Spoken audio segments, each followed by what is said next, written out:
Good morning बच्चों, क्या हाल चाल। आई होप कि खूब बढ़िया होंगे और अच्छे से पढ़ाई कर रहे होंगे, ऐसा हम सोचते हैं।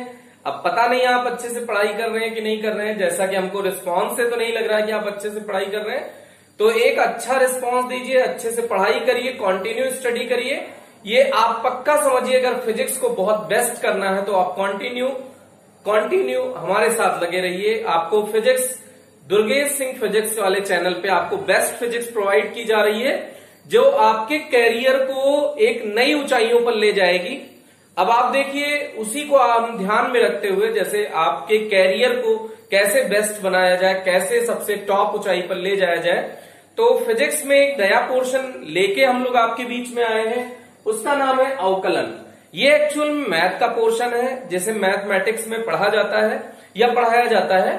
लेकिन आपको जानकर एक खुशी होगी कि इस अवकलन की या कैलकुलस एक बुक होती है मैथ में, तो कैलकुलस एक ब्रांच है मैथमेटिक्स की। तो उस मैथमेटिक्स की ब्रांच जो कैलकुलस है ना, उसको न्यूटन ने दिया था। वो न्यूटन ने खोजा था, न्यूटन ने उसको समझाया था दुनिया को। तो कैलकुलस आज दुनिया के सामने है, तो उसका संपूर्ण श्रेय न्यूटन को जाता है, मतलब फिजिक्स को जाता है। तो क्या आपको ये लगता है कि बिना इसके फिजिक्स इंटरेस्टिंग हो सकती है क्या? तो फिजिक्स को बहुत ज्यादा इंटरेस्टिंग बनाने के लिए जो हम मैथमेटिकल टूल्स यूज करने जा रहे हैं, एक हिसाब से हमारे ये टूल्स हैं। टूल्स माने कुछ उपकरण, जिससे कि हम बहुत आसानी से कोई कठिन सा काम कर सकें। जैसे मान लो किसी भी वस्तु को लुढ़काना है, तो नीचे पहिया लगा दिया, तो अब उसको लुढ़काना आसान हो जाता है, क्योंकि पहिया हमारा एक टूल है। तो टूल की सहायता से हम कोई भी कठिन चीज को आसान बना देते हैं। तो ये एक मैथमेटिकल फिजिक्स का जो ये पोर्शन है, ये फिजिक्स का टूल है। तो फिजिक्स आपको बहुत सिंपल लगेगी अगर आपने कैलकुलस का पोर्शन बहुत अच्छे से स्ट्रॉन्ग कर लिया। इसमें कुछ हल्का फुल्का पोर्शन हम लोग जो कोऑर्डिनेट ज्योमेट्री है, निर्देशांक ज्यामिति, उसका भी यूज करेंगे। तो उसको यूज करेंगे क्योंकि वो ग्राफिकल रिप्रेजेंटेशन आप देखेंगे फिजिक्स में कॉन्टिन्यूअसली ग्राफ बनाने होते हैं। तो ये ग्राफ कैसे जनरेट करेंगे, कैसे ड्रॉ करेंगे, तो ये कैलकुलस की बजाय आपको वहां पे निर्देशांक ज्यामिति की ओर मूव करना पड़ेगा। तो अगर आप फिजिक्स को बहुत शानदार तरीके से, बहुत बेहतर तरीके से पढ़ना चाहते हैं, तो आप continuously Durgesh Singh physics channel को लाइक करते रहे, सब्सक्राइब करते रहे और ज्यादा से ज्यादा शेयर करें, जिससे कि आपके जो फ्रेंड हैं जिनको फिजिक्स से डर लगता है, उनकी फिजिक्स इंटरेस्टिंग हो सके। और फिजिक्स को इंटरेस्टिंग बनाने के लिए आपके साथ हम पूर्ण रूप से सहयोग करते हुए आपके साथ लगे रहेंगे। तो आगे हम लोग कंटिन्यू करते हैं एक बेस्ट टॉपिक, डिफरेंशिएशन, जो फिजिक्स में बहुत शानदार तरीके से यूज होता है। सबसे इंटरेस्टिंग बात यह है कि बायो के बच्चे, जब आप कहीं भी ऑल इंडिया में जाएंगे, तो बायो के बच्चों की एक शिकायत होती है कि सर फिजिक्स हमारी वीक है। तो आपको बिलीव होगा, आप बिलीव करिए कि अगर आप हमारे चैनल के साथ जुड़े हैं तो आप बायो के स्टूडेंट होंगे, फिर भी आपका फिजिक्स लविंग सब्जेक्ट होगा। जो सबसे ज्यादा लव आप करेंगे किसी भी सब्जेक्ट से, तो वो होगा फिजिक्स। तो फिजिक्स बहुत ही इंटरेस्टिंग सब्जेक्ट है। तो उसका रिप्रेजेंटेशन किस तरह से किया जाता है, ये सबसे ज्यादा मेन मैटर करता है। आप एक महान वैज्ञानिक का नाम सुने होंगे, लॉर्ड कैल्विन। तो लॉर्ड कैल्विन कहते हैं, बेटा in science there is only physics. विज्ञान में सिर्फ भौतिक विज्ञान है, all the rest are stamp collecting. In science there is only physics, all the rest are stamp collecting. विज्ञान में सिर्फ भौतिक विज्ञान है, बाकी सब कागजों का ढेर है। आप जो पढ़ रहे होते हैं साइंस लेके, उसमें जितने भी सब्जेक्ट पढ़ रहे हैं वो कागजों का एक ढेर है। लेकिन फिजिक्स जो है वो सभी का, समझ लीजिए कि सबसे बेस्ट पार्ट है इसका, जो साइंस है। तो आप उस पोर्शन को डिस्कशन करने वाले हैं, उस पोर्शन को पढ़ने वाले हैं। तो सबसे ज्यादा मेन बात है कि फिजिक्स आपको इंटरेस्टिंग कैसे लगे, छोटी छोटी चीजें आपको कठिन कैसे ना लगे, उससे बचने के लिए हम लोगों ने जो मैथमेटिकल पोर्शन यूज होता है फिजिक्स में, वो पढ़ने का डिसीजन लिया है। तो हमारे साथ कॉन्टिन्यूअसली चैनल को लाइक करते रहे, देखते रहे और ज्यादा से ज्यादा अच्छे से इसको स्टडी करने की कोशिश करें, जिससे कि आपको बहुत फायदा हो सके। तो हम लोग अपने टॉपिक की ओर मूव करते हैं। बेटा देखिएगा, जैसे डिफरेंशिएशन का मतलब होता है कि एक मकान है, अगर उसका डिफरेंशिएशन कर दिया, मान लो कि किसी भी चीज के सापेक्ष उसको डिफरेंशिएट कर दिया, तो ये ईंट में बदल जाएगा, टूट टूट के टुकड़ा मिलेगा। तो डिफरेंशिएशन का मतलब होता है तोड़ना। आगे हम लोग पढ़ेंगे समाकलन, तो ये समाकलन का चिन्ह होता है इंटीग्रेशन। तो ईंट है मान लीजिए, उसका आप इंटीग्रेशन करते हैं तो आपको मकान मिल जाएगा। ईंट ईंट ईंट ईंट जोड़ के क्या बन गया है? मकान। तो ऐसे समझिए कि डिफरेंशिएशन का मतलब होता है तोड़ना और इंटीग्रेशन का मतलब होता है जोड़ना। तो हम लोग पहले पोर्शन पढ़ने जा रहे हैं डिफरेंशिएशन, क्योंकि जैसे आप दूरी तय करेंगे, मतलब विस्थापन तय करेंगे, वेग करेंगे, वेग आप प्रोड्यूस करेंगे या किसी वेलोसिटी से आप मूव करेंगे, आप में एक्सेलरेशन होगा, तो ये सब चीजें होंगी। तो इसमें कॉन्टिन्यूअसली आपका पाथ चेंज होगा, तो उस हर पाथ पे आप कैलकुलेट कर सकें, तो इसके लिए एक छोटे से इंटरवल में आपका कैलकुलेशन पॉसिबल हो सके, तो इसके लिए हम लोग डिफरेंशिएशन पढ़ते हैं। तो डिफरेंशिएशन एक्चुअली किसी भी पॉइंट पर स्पर्श रेखा से ज्ञात किया जाता है। किसी भी अगर आप डिफरेंशिएशन कर रहे हैं तो इसका मतलब किसी बिंदु पर आप स्पर्श रेखा का मान निकाल रहे हैं। तो स्पर्श रेखा क्या होती है बेटा? जैसे ये कोई वक्र है, तो स्पर्श रेखा क्या होती है? जब वह रेखा जो किसी भी वक्र के एक बिंदु को स्पर्श करती हुई जाए। काटने वाली तो ये भी है बेटा, एक बिंदु से होकर जाने वाली, मतलब ये भी रेखा है, लेकिन स्पर्श रेखा किसे कहते हैं? जो वक्र के एक बिंदु को स्पर्श करती हुई जाए, स्पर्श रेखा कहलाती है। और किसी भी वक्र के किसी बिंदु पर, जैसे मान लीजिए ये कोई कण ऐसे जा रहा है, तो वक्र के किसी बिंदु पर खींची गई स्पर्श रेखा, ध्यान दीजिएगा बहुत इंपॉर्टेंट बात है, बोलिए, वक्र के किसी बिंदु पर खींची गई स्पर्श रेखा उस बिंदु पर कण की दिशा को प्रदर्शित करता है। जैसे आप यहां पर, आपसे किसी ने पूछा दिशा बताओ, तो इस बिंदु पर स्पर्श रेखा खींच दीजिए, तो ये इसकी दिशा है। मान लो यहां पर किसी ने दिशा पूछी, तो यहां पे स्पर्श रेखा खींच दीजिए, इसकी दिशा मिल गई। इस बिंदु पर किसी ने दिशा पूछी, तो ये स्पर्श रेखा खींच दीजिए, ये दिशा हो गई। इस बिंदु पर अगर किसी ने दिशा पूछी, स्पर्श रेखा खींच दीजिए, ये दिशा हो गई। आपने जैसे चक्री चलाई होगी दिवाली में, तो उसमें जो फुलझड़ियां निकलती हैं बेटा, वो उसके स्पर्श रेखा के अनुदिश ही निकलती हैं, क्योंकि किसी एक बिंदु पर देखेंगे तो ये उसकी दिशा हो जाएगी, ये उसकी दिशा हो जाएगी कण की। अब सोचोगे तीर ऊपर ही क्यों बनाया? क्योंकि कण इधर जा रहा है बेटा।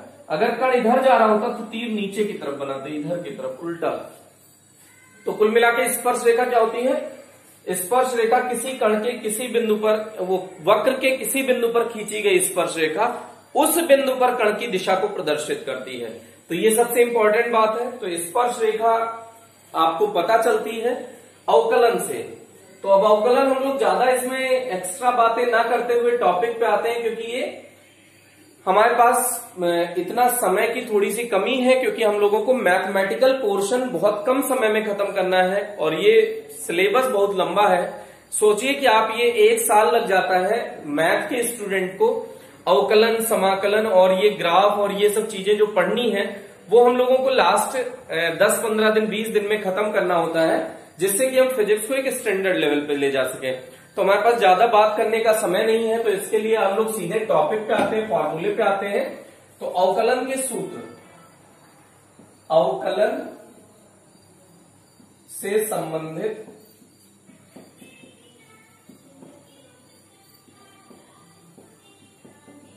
अगर आप रियलिटी में अवकलन सीखना चाहते हैं तो बेटा नेक्स्ट लेक्चर तभी देखें जब आप फॉर्मूला याद कर लें। अगर आपको फॉर्मूला नहीं याद है तो ये पक्का समझ लीजिए ये बहुत ही बोरिंग लगने वाला है और बहुत ही टफ टॉपिक लगेगा। तो आज कोशिश करें कि आप फॉर्मूला याद कर लें।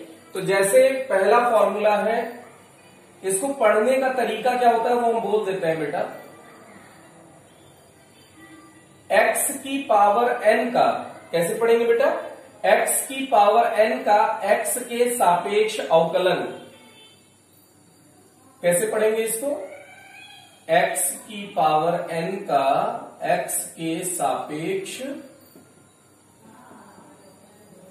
अवकलन। एक हमने पढ़ के दिखा दिया बेटा, ये इसको पढ़ने का तरीका होता है। इसका फॉर्मूला होता है, देखिएगा, x की पावर n का अवकलन अगर करना है तो जो खोपड़ी पे है ये n क्या है बेटा? नियतांक। n क्या है? नियतांक। ये ध्यान दीजिएगा, n क्या है यहाँ पे? नियतांक।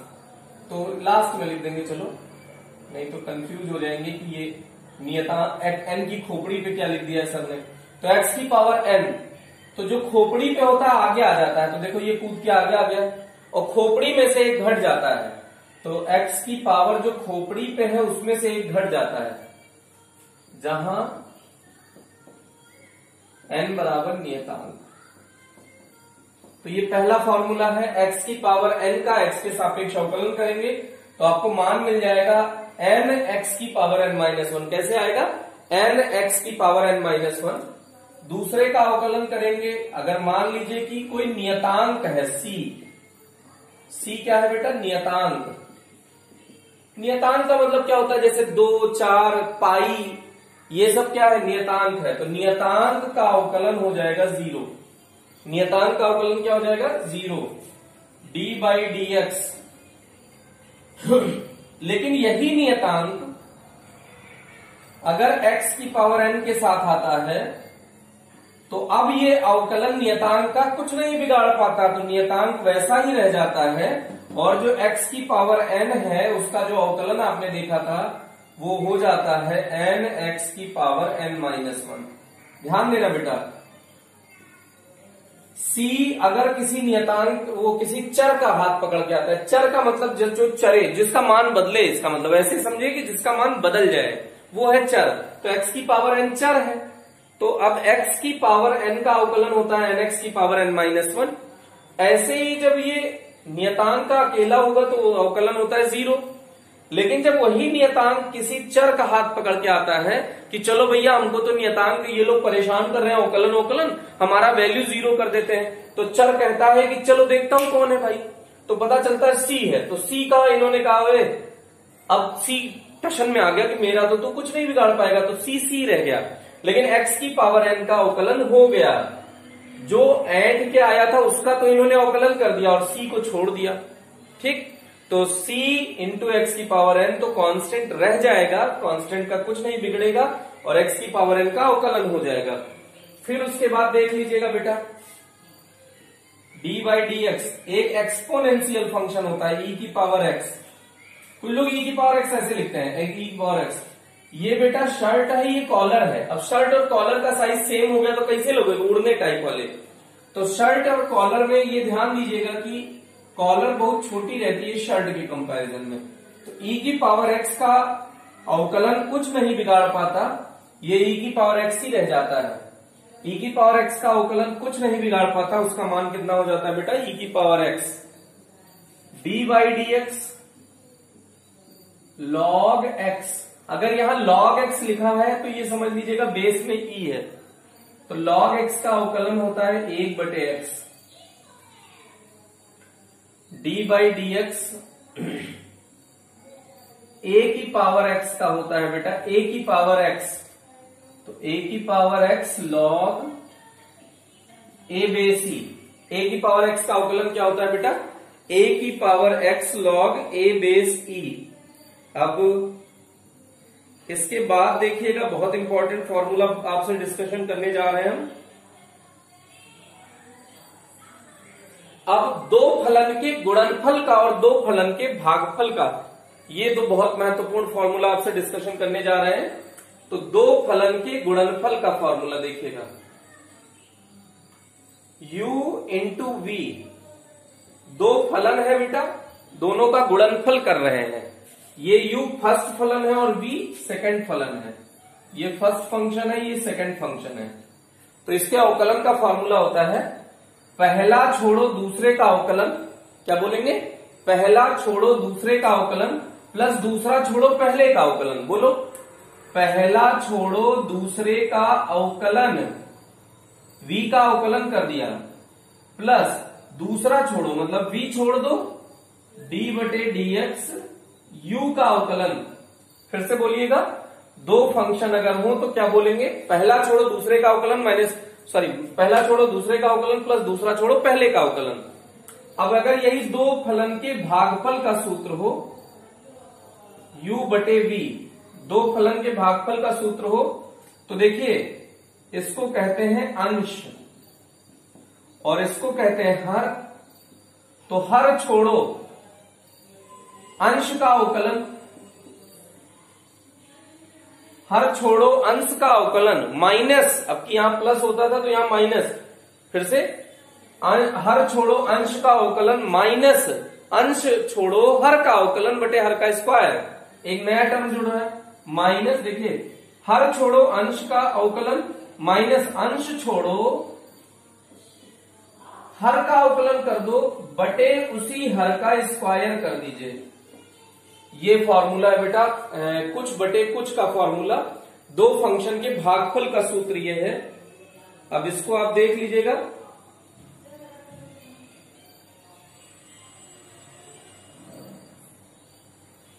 अब इसको जल्दी से वीडियो पॉज करके आप नोट कर लीजिए, फिर हम लोग कुछ और फॉर्मूले का डिस्कशन किया जाए। जल्दी से इसको वीडियो पॉज करो और नोट करो बेटा फॉर्मूले। ये फॉर्मूले बहुत इंपॉर्टेंट है, कल एकदम कंठस्थ होने चाहिए, अगले टर्न पे आपको अच्छे से याद होना चाहिए, तो आपको इसके क्वेश्चन करने में बहुत मजे आने वाले हैं। तो इसके कुछ फॉर्मूलों को हम इरेज कर देते हैं बेटा, इधर वालों को। वीडियो पॉज करके आप नोट कर लीजिएगा।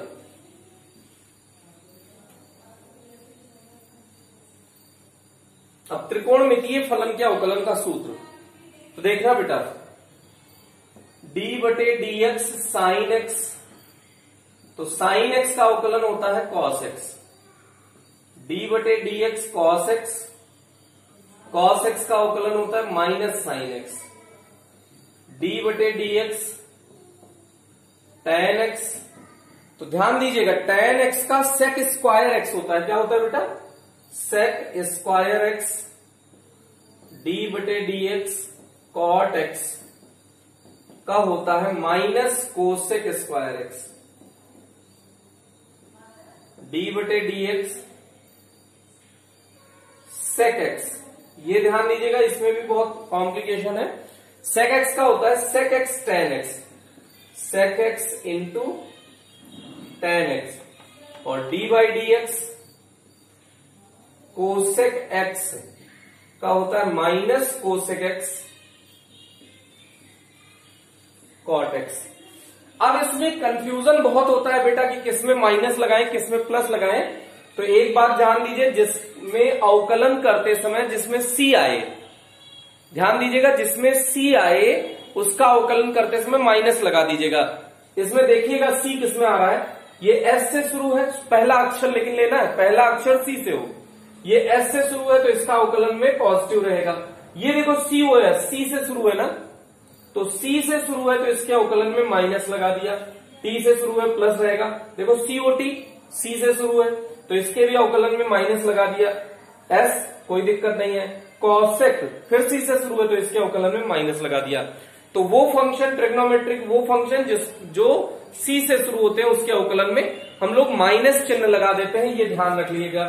फिर हम लोगों को इनवर्स फंक्शन के कुछ फॉर्मूले याद करने हैं, जैसे sine inverse x, cos inverse x, tan inverse x, cot inverse x, sec inverse x, cosec inverse x, उनके फॉर्मूले याद करने हैं बेटा। लेकिन उनके फॉर्मूले हम लोग एक आध दो टर्म के बाद याद करेंगे, पहले इसको आप अच्छे से याद कर लें, क्योंकि अभी से हमने 8-10 फॉर्मूले 15 फॉर्मूले करीब लिखा दिए हैं।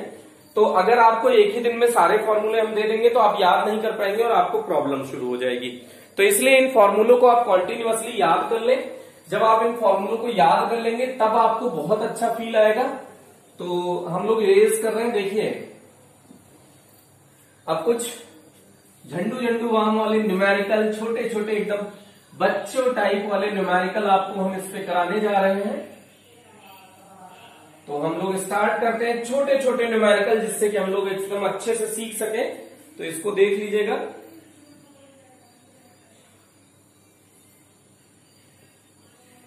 चलिए भाई इसको देखिएगा।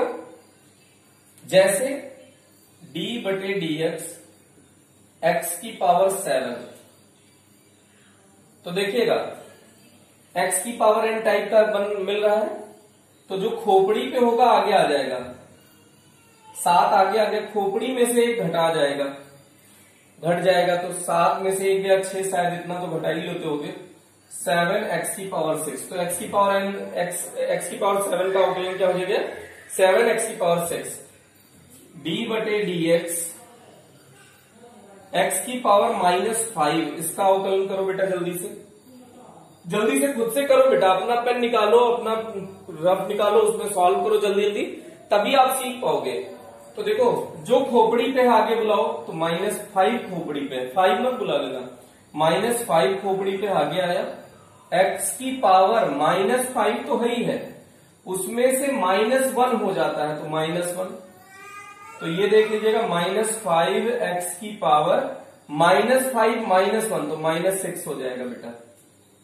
ये ध्यान दीजिएगा, इसमें बहुत सारे बच्चे कंफ्यूज रहते हैं बेटा, ये जोड़ रहे हैं, समान चिन्ह होगा तो जोड़ेंगे, तो 5 और 1 6 हो गया, और माइनस माइनस का चिन्ह माइनस हो जाएगा जोड़ में, ये आ गया बेटा।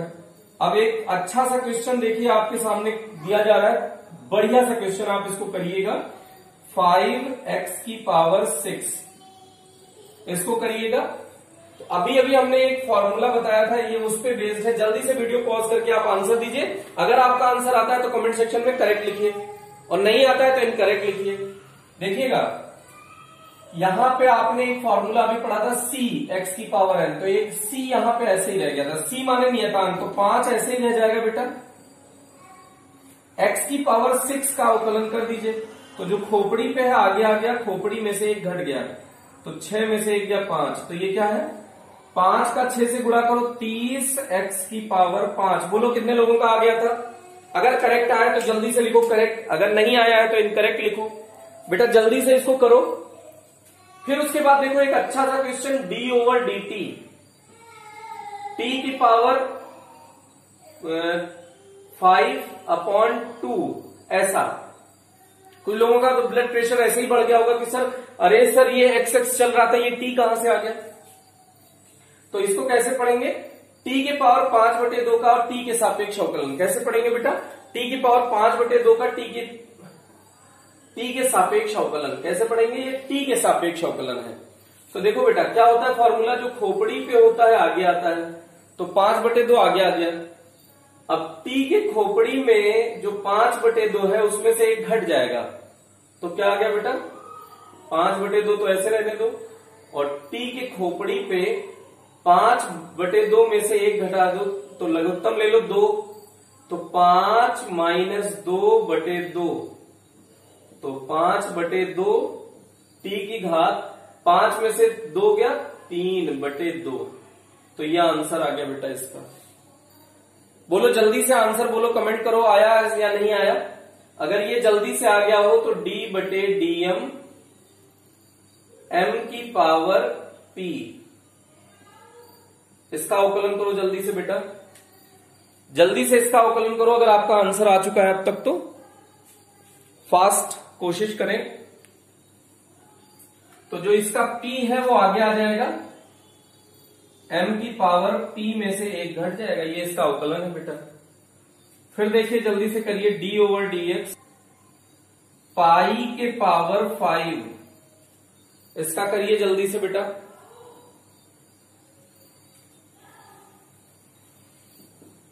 तो आपने इसको लिखा होगा 5 पाई के पावर 4, अगर ऐसा लिखा है तो ये गलत है बेटा। देखिएगा क्यों ऐसा हो रहा है गलत, इसको समझने की कोशिश करिएगा, ये गलत क्यों है जल्दी से। क्योंकि पाई का मान आपने याद किया है 3.14, तो इसका 5 का मतलब है 3.14 को 5 बार लिखो, 3.14 गुणा 3.14 गुणा 3.14 गुणा 3.14 गुणा 3.14, तो इतनी बार जब 3 का इनका आपस में गुणा करोगे तो एक संख्या आएगी ना, तो ये एक नियत संख्या है बेटा, नियत संख्या है। तो नियत संख्या मतलब नियतांक है, मतलब ये क्या है बेटा, नियतांक। तो नियतांक का अवकलन क्या होता है, 0, तो पाई की पावर 5 का अवकलन क्या हो जाएगा, 0। जल्दी से इसको आप जल्दी से नोट करें, अगला क्वेश्चन आप ट्राई करें।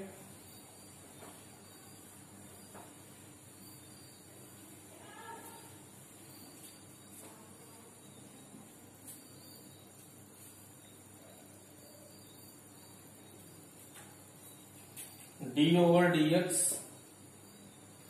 x की पावर ऐसे √x, ऐसा कर लीजिए। इसको सॉल्व करो जल्दी से बेटा। तो देखो इसको ऐसे लिख सकते थे क्या, वीडियो पॉज करके आप आंसर दे दीजिएगा तभी आगे देखिएगा।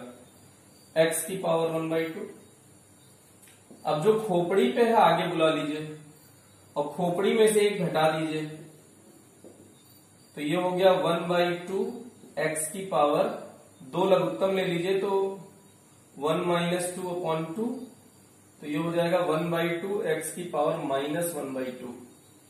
ये इसका आंसर है बेटा।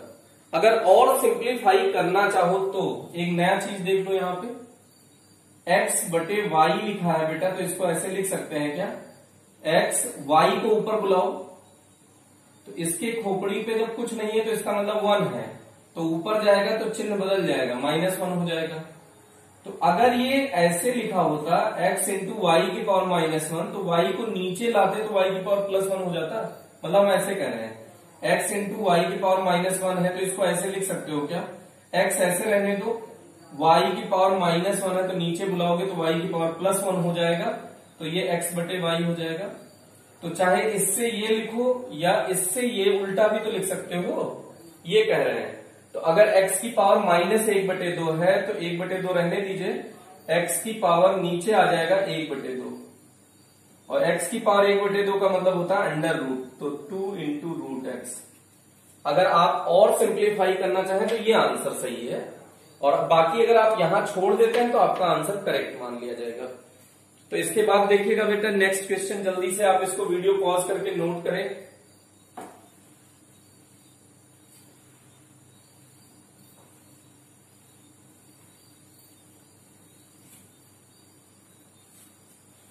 जल्दी से इसको नोट करें बेटा। d/dx x² + 2x, इसका अवकलन करना है। तो देखो बेटा जल्दी से करो, इसको सॉल्व करो, जल्दी से वीडियो पॉज करो, जल्दी से सॉल्व करो। तो अब इसको ऐसे कर सकते हैं, देखिएगा इसको एक बार अवकलन कर दीजिए प्लस इसको, तो ऐसे लिख सकते हैं इसको। देखिएगा अभी अवकलन नहीं कर रहे हैं, अभी सिंप्लीफाई कर रहे हैं बेटा। देखना सिंप्लीफाई कैसे करेंगे, d/dx x² + d/dx 2x, ऐसे भी तो लिख सकते हैं इसको।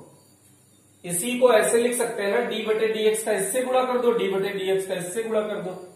तो अब देखिएगा इसका अवकलन, जो खोपड़ी पे है वो आगे आया, खोपड़ी में से एक घटा तो 2 में से 1 गया, प्लस जब नियतांक होता है तो वो नियतांक वैसे ही बच जाता है। अब x की खोपड़ी पे यहां कितना है 1, तो 1 आगे आएगा, खोपड़ी में से 1 घट जाएगा। तो देखो 2x की पावर 2 - 1 लिखने की कोई जरूरत नहीं है, +2 x की पावर 1 - 1, तो x की पावर हो गया बेटा 0। अब किसी भी संख्या की घात 0 का मान क्या होता है बेटा, 1 होता है। ये बता चुके हैं हम, 2x + 2 कैसे होता है, किसी भी संख्या का 0 का मान 1, वो तो हमने बता दिया है। अगर फिर भी आपको नहीं पता हो तो कमेंट सेक्शन में कमेंट करना, इसको मैं दोबारा बता दूंगा कैसे होता है। तो इसका आंसर आ गया 2x + 2। तो इस तरह से इसके अवकलन आप कर सकते हैं, और अच्छे अच्छे अवकलन करेंगे। अगर आप लोग और अच्छे अच्छे बढ़िया बढ़िया अवकलन करना चाहते हैं तो एक अवकलन आप जल्दी से ट्राई करें, आपको मैं देता हूं, देखिएगा d/dt t⁵ + t² + 1, इसका अवकलन करना है। जल्दी से करिए आप, एकदम फटाफट फास्ट करिए, आंसर चाहिए मुझे जल्दी से फास्ट। वीडियो पॉज करो, जल्दी से आंसर बताओ बेटा।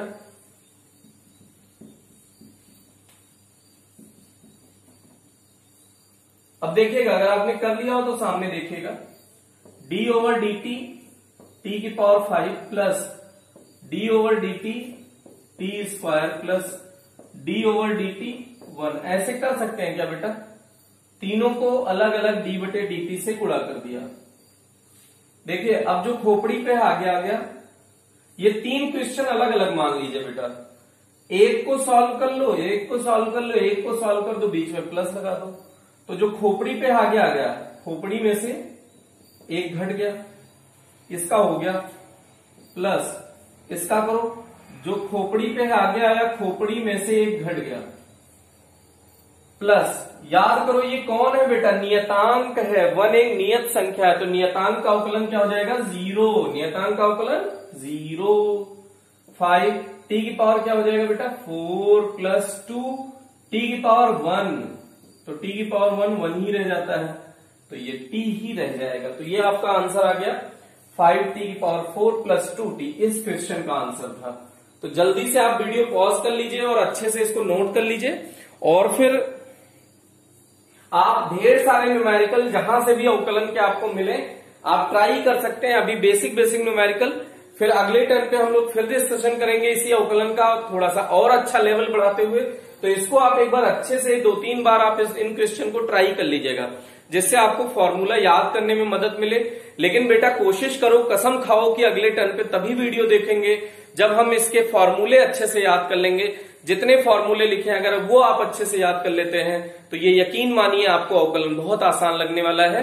तो एक बेटा रिक्वेस्ट है कि आप अगले टर्म पे वीडियो देखें, तो उसके पहले मतलब आज आपके पास पूरा टाइम है, पूरा दिन है, तो आज आप पूरा इस वीडियो को याद करने की कोशिश करें। वो वीडियो का मतलब उसके फॉर्मूले याद करने की कोशिश करें, जिससे कि आप अगले टर्न पे बहुत अच्छा परफॉर्मेंस दे सकें। तो तब तक के लिए थैंक यू। हंसते रहिए, मुस्कुराते रहिए और खूब अच्छे से पढ़ाई करते रहिए।